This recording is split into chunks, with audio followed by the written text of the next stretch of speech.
Sorry, I think I overcompensated. The last presentation I gave, no one could read anything, and now I have my name in kind of 54-point font. My name is Joseph Friedrich. I'm here from ChurchCare, which is the colloquial name for the Cathedral and Church Buildings Division of the Archbishop's Council of the Church of England. So, as you can imagine, we wanted to find something shorter. So I'm here to talk a little bit about the work that we do and how this fits into a larger project that was started several years ago by some of my colleagues before I was part of the division, which is called 100 Church Treasures, which obviously this monumental work here in Wells is part of. I included some information at the bottom, which I'm not sure is quite relevant because there doesn't seem to be a lot of capacity for Wi-Fi here, so no tweeting allowed. So 100 Church Treasures, what is it? It's a project that was started by the Church Buildings Council, which looks after the churches, the 16,000 plus churches of the Church of England. And it came out of a need to be proactive about taking care or identifying what needs to be taken care of in our churches. So a list was, with the help of the diocese, a list was made of 100 works across the country. Obviously, that is a very small number of works. When you think of the collection of the Church of England, if you had them all under one roof, it would rival the great museums of Europe. But this is a first stab at getting to grips with what needs to be done and how can we, from the central church, aid in getting in kickstarting this work. So 100 works were identified across the diocese. All of these treasures, we call them, but they're anything from textiles to stained glass windows to monuments and timber work, metal work, paintings and wall paintings, are all at permanent risk of damage or loss. And this is something that many of you have seen, many of you are conservators. I'm sorry, I meant to say at the very beginning, I'm not a conservator. I do fundraising and development. So if I get something wrong, you can either blame my head of conservation, Janet Berry, who wrote some lovely notes for me, or you can take it up with the Archbishop's Council. So the campaign was really an idea to categorize some of the major works that we have, what's wrong with them. By putting them into different categories, it's a way of identifying whether we can approach funders from regional, kind of because of their location, because of the materials they're made out of, because of the subject matter. There's various different ways. If we have a list, then we can approach different people to fund different things. And same with conservation. If we have a list and we see that we have a lot of objects, as we'll see later, of one material in one region that need help, then we can tackle that as a group. Another element that wasn't very prevalent at the beginning of this project, but is become more and more apparent, and we see it very much here with this project, is that idea of people, and that idea that these objects, for many PCCs and for many congregations, are seen as burdens, but we would like them to be seen as blessings, as something that you are looking after, but also is a blessing to your community and something that you can rejoice in. And so part of this project is also helping conservators and the parishes talk to each other and make sure that that information is passed on so that the parish themselves has something to talk about, have something to show to visitors and to the community as a whole.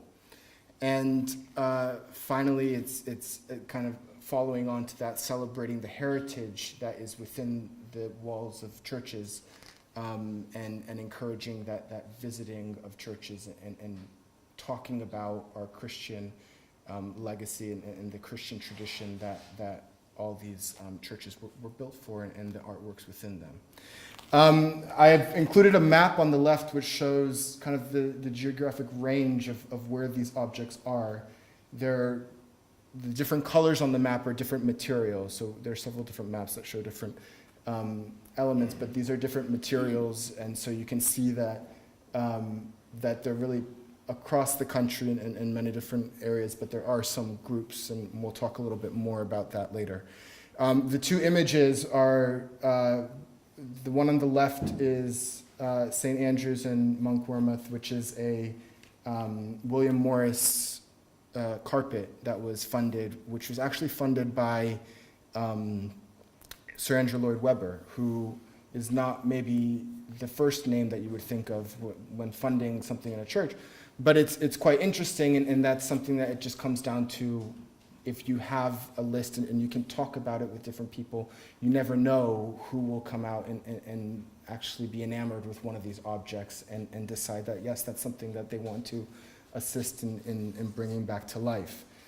So that's something that was we're very happy about, and actually the tapestry behind it is also in need of conservation, and some of the leftover money from the carpet is now going to that tapestry. So obviously, a lot of these objects, it's a church that has many different objects. So the object on the list might be one, but there's another object down the nave that also needs help. So it's kind of, now that they've tackled one problem, they can move on to the next and continue their work. And in Bruges, this wall painting is funded by a foundation, and I just love the image of St. Christopher. And it's now in February, the conservation work is finally going to begin on that, so we're very excited about that. I wanted to talk a little bit about the latest work that's been conserved, which was just finished a couple of weeks ago. And this is some medieval panel paintings in a rood screen in Ipswich, St. Matthew's. And as you can see, so Hamilton Carr were the conservators, and we're very lucky that they gave us very fantastic images. And you can see the image on the left is before the conservation happened. And in addition to the work that's been done to the conservation, you can see that there is quite a few things in front of the work. And that's something that, again, we come back to again and again with conservation. It's not just about dealing with the work, but it's also that conversation with the people that inhabit, that this is a living building. It's a building that needs to serve the purposes of the congregation, of those who worship within it. So having that conversation of saying, if we could, it would be better for this object if the band played on the other side, so you wouldn't be putting your instruments and different things in front of the panels.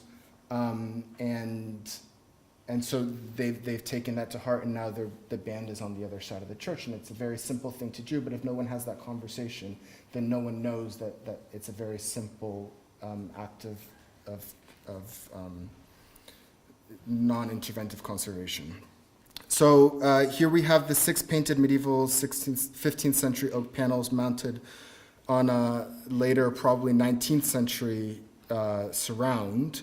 And interestingly enough, talking about conservation, there are different trends and different rigorous, conservation has gone through different stages of how rigorous they look after objects. So the Victorians decided that the back of the panels would look better if they matched the wood of the surrounding wood of the structure. So they just took off all the green and red paint behind the figures, which obviously we're all thrilled about today. But here we also see, there are these themes that go through our common Christian history. You see the defaced face of the bishop on the left, which is St. Thomas Becket, and he's much more defaced than the donors, the male and female donors on the right 2 panels, or even some of the other bishops who aren't as prominent. So again, that saying, we see it here in Wells, you see it across the country everywhere, but it's those threads that link us all together.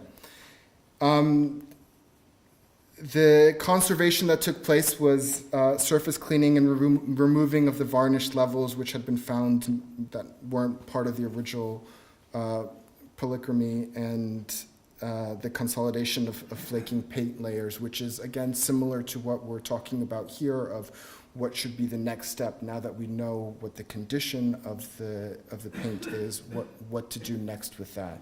And that's a conversation that's always very important. And I think one of the things that this project has brought to light is the necessity to really have a very strong conservation report, which is what we have here, but that doesn't always happen when parishes are looking to conserve an object. So we're very lucky, actually. ChurchCare gives out small grants to different churches across the country for different categories of objects, and we just got a grant that's from the Pilgrim Trust that's specifically for conservation reports. So that's going to start in 2017. So it's going to be more of a focus to make sure that those initial reports are suggesting the right type of conservation. And with that information, it's also about engaging with the community and making sure that the community knows that work has been done and that it's a sound piece of work. And with that conservation report, they can go to funders or they can come to us for an additional grant to get the work done. So we're very excited and we're very happy. And this, again, was conserved, paid for by an individual donor who has nothing to do with this area of the country. They're from Birmingham, and this is just because they were enamored with the object. And this is actually the same, paid for by the same donor, which this is in Birmingham. And this was actually one of the first objects on the 100 Church Treasures list that was conserved. And there's 2 Burne-Jones windows and a monument to Sir William Hutton. And this is quite an interesting, when we talk about people, not all communities are the same as they were when these churches were built. And so Ward End in Birmingham, I don't know if anyone has been there, but it's a 90% Muslim community. And the church was in complete disrepair. There was almost no congregation to speak of. And instead of kind of folding up and closing shop, the congregation decided that they really wanted to engage with the local community. They spoke with the local council. They found out that there were multiple local groups that needed some space, that needed some resources, and they were able to get some funding to fix the church and work in partnership with that community. And they've used the heritage in the building. The building still on Sundays is still a place of worship, but during the week they invite a lot of people from the community to view the heritage. And I have a great quote from Rashtabat, who's the heritage manager of the Unity Hub, which I guess hub in Arabic means love, so it's unity and love, which is the charitable group that shares the space and that uses this space in the community.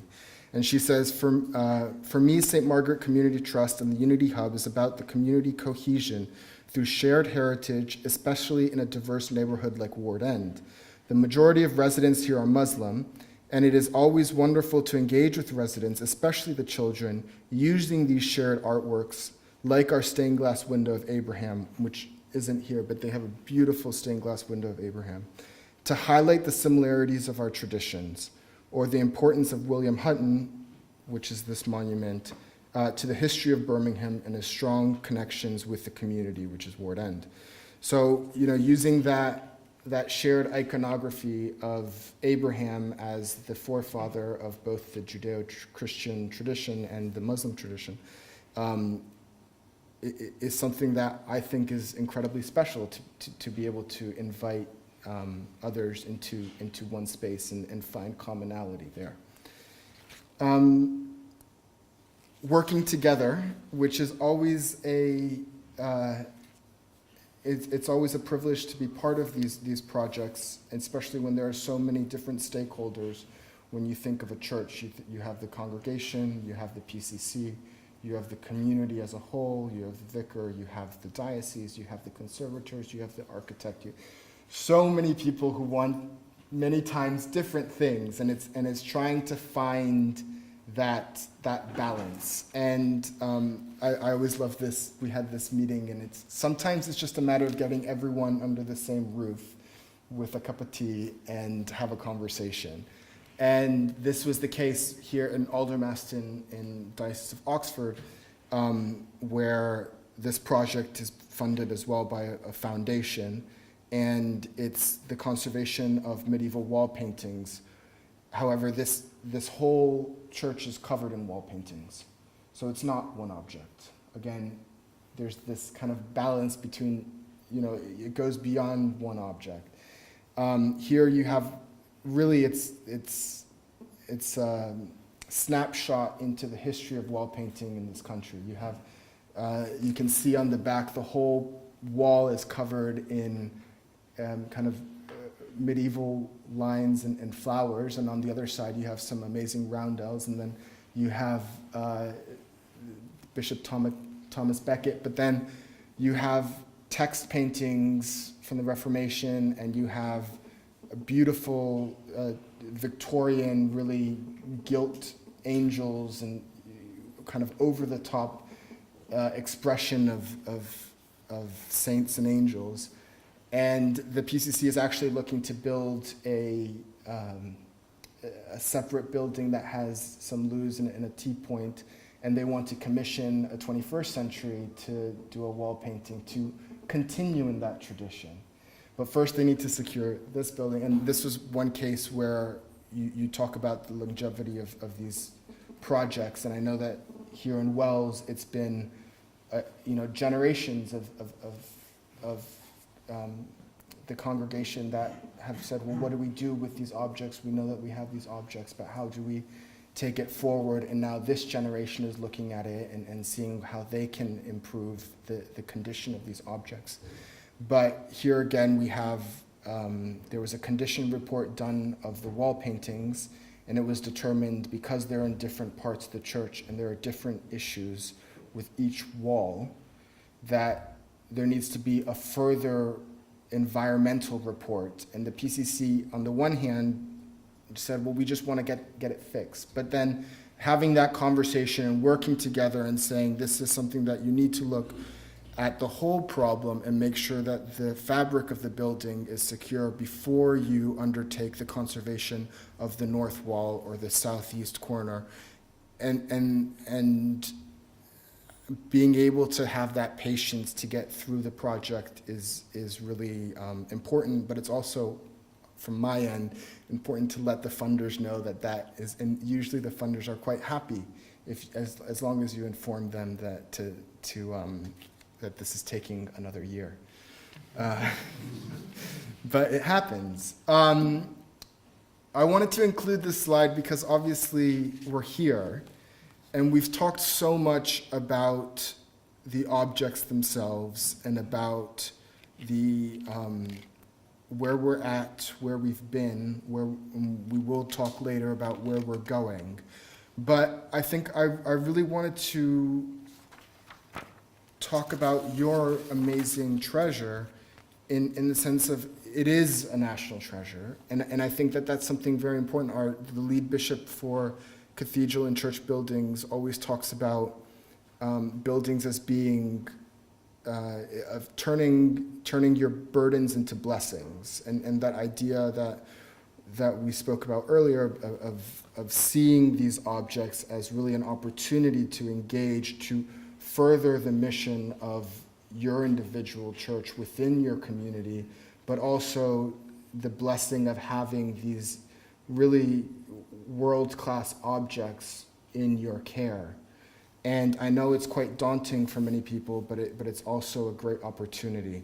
And I think that the work that has been done here in this initial phase is so important in engaging with the community, engaging with volunteers. So many of you who have given your time, having an amazing project coordinator like Judith, to allow that to happen and to create a really momentous Heritage Open Day, that's something that beyond the conservation needs to continue so that people are able to visit these places year after year.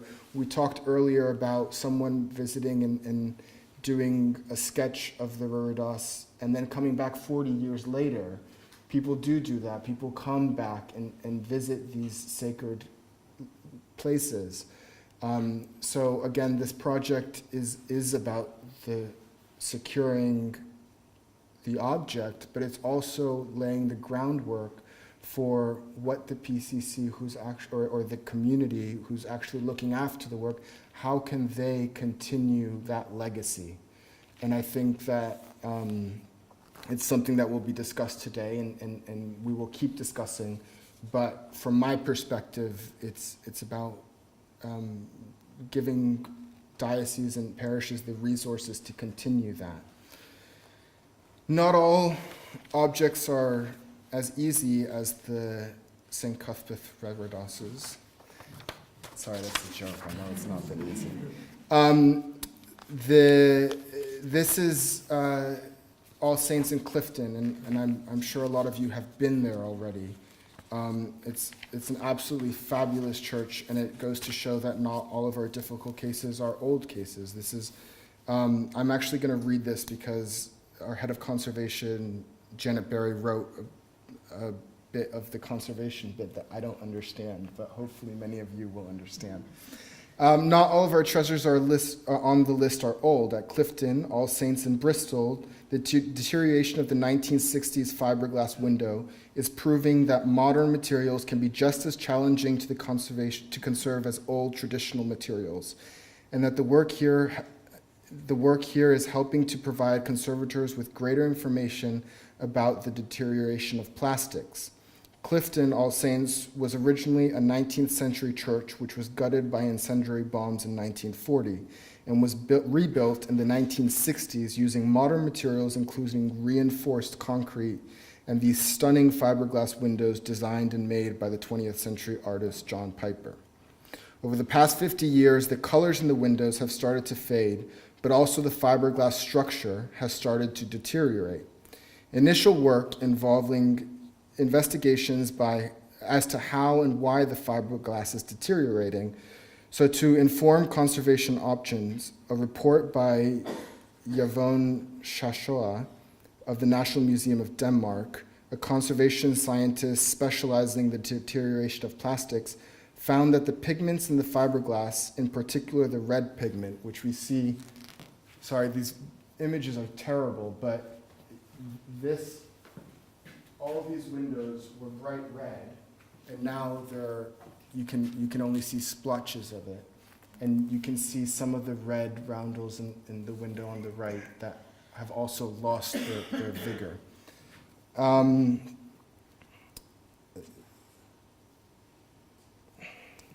In particular, the red pigment was fading from exposure to UV from sunlight. Most of the cracking in the window was determined to be from different rates of expansion of the fiberglass material and the polyester resin. The fiberglass was set in. As the sun heats up the surface of the window throughout the day, the polyester resin expands, but the fiberglass does not, and is pulled away from the resin. You can hear the expansion in this video, which unfortunately I don't have the video, but I don't know if you've been, but when the sun hits these windows, it sounds like popcorn. You can hear it's quite impressive, but obviously it's also quite scary. When the sun heats the windows around mid-morning, on the outside the building, the polyester resin is yellowing and peeling away from weathering. These investigations point to external environmental factors, principally heat and light from the sun, as the main agents of deterioration. Therefore, conservation options are being based around protection of the windows from the worst effects of heat and light. This has been a very interesting project at its initial investigation, and its initial investigations are helping to inform the wider conservation field of how fiberglass deteriorates. So here you see the conservation of an object in a church as almost leading the field in conservation of plastics. And it's, I mean, if any of you are doing a PhD in conservation of plastics, this would be a great case for a dissertation. So I think this is one of those projects that it's on the 100 Church Treasures list, and we're very excited to be working as part of this project.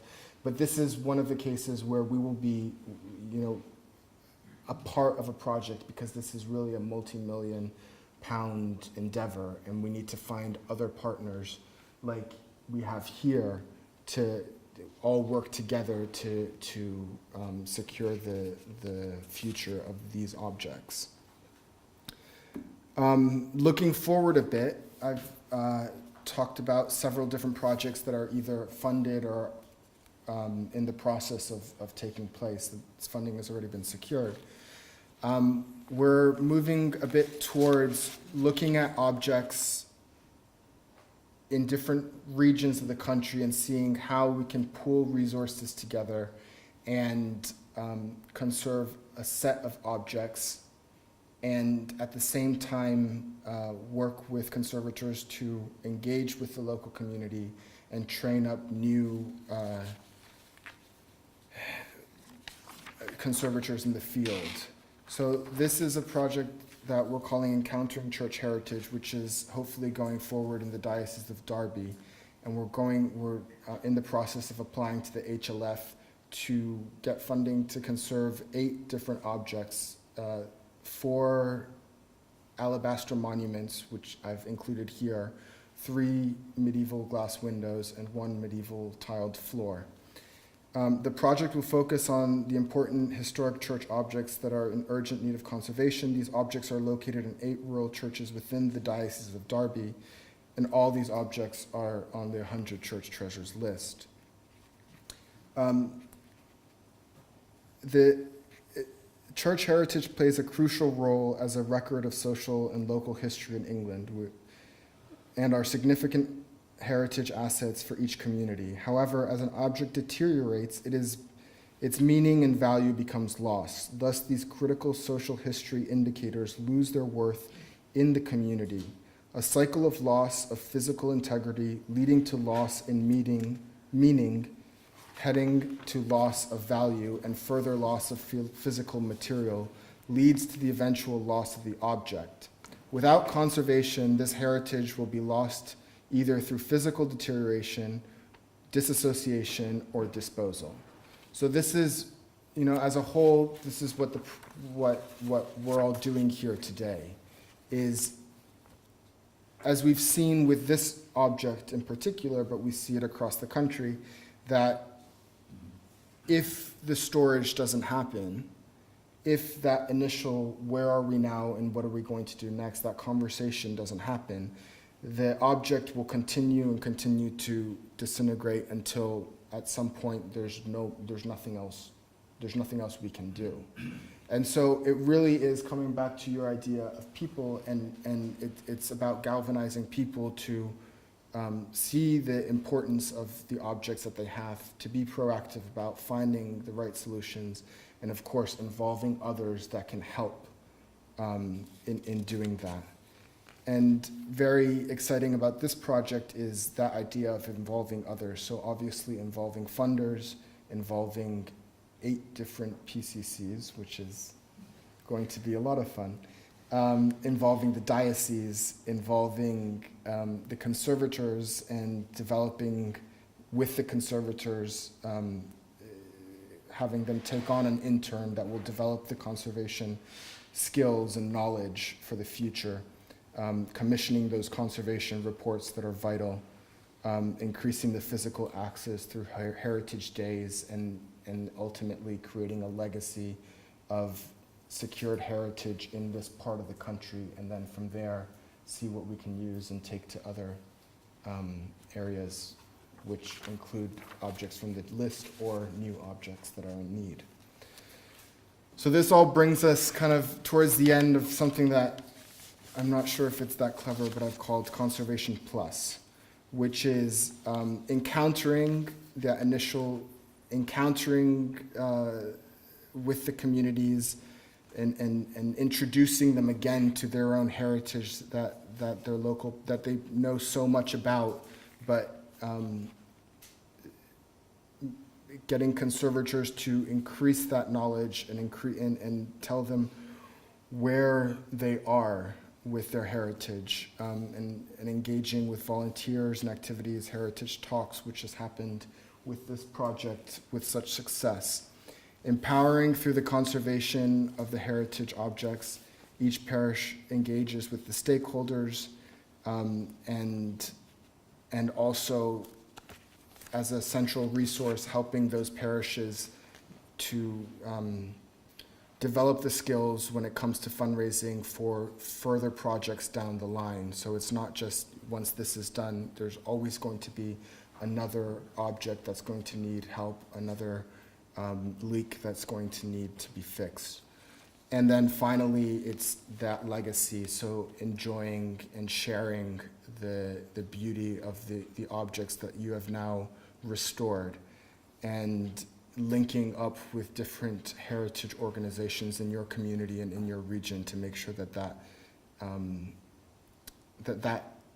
conversation and that engagement continues.